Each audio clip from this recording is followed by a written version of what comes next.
The Theban hegemony lasted from the Theban victory over the Spartans at Leuctra in 371 BC to their defeat of a coalition of Peloponnesian armies at Mantinea in 362 BC. Though Thebes sought to maintain its position until finally eclipsed by the rising power of Macedon in 346 BC. Externally, the way was paved for Theban ascendancy by the collapse of Athenian power in the Peloponnesian War, through the weakening of the Spartans by their oliganthropia and by the inconclusive Corinthian War. Internally, the Thebans enjoyed two temporary military advantages. The leaders of the Theban oligarchy at the time, Epaminondas and Pelopidas, were fully committed to an aggressive foreign policy and could be relied on to win any battle, and the same leaders had instituted tactical improvements in the Theban heavy infantry, which had yet to catch on among their rivals. The Thebans had traditionally enjoyed the hegemony of the Boeotian League,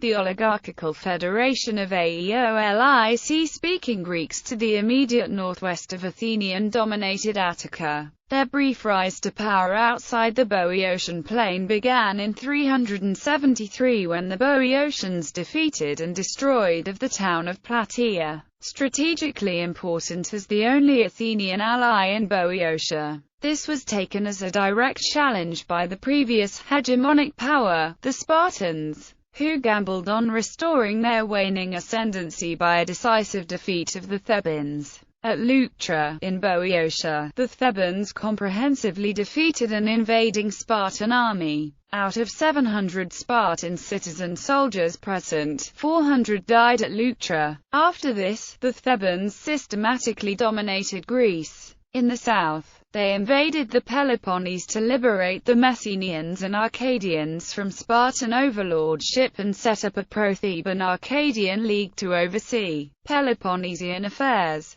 In the north, they invaded Thessaly, to crush the growing local power of Pherai and took the future Philip II of Macedon hostage, bringing him to Thebes. Pelopidas, however, was killed at Cynoscephalae, in battle against troops from Pherai. The Thebans overstretched themselves strategically and, in their efforts to maintain control of the north, the power in the south disintegrated. The Spartan king, Agesilaus II, scraped together an army from various Peloponnesian towns dissatisfied with Theban rule and managed to kill but not defeat Epaminondas in the Battle of Mantinea, but not to re-establish any real Spartan ascendancy. This was, if anything, a Pyrrhic victory for both states. Sparta lacked the manpower and resources to make any real attempt at regaining her empire, and Thebes had now lost both of the innovative leaders who had allowed her rise to dominance, and was similarly reduced in resources to the point where that dominance could not be guaranteed.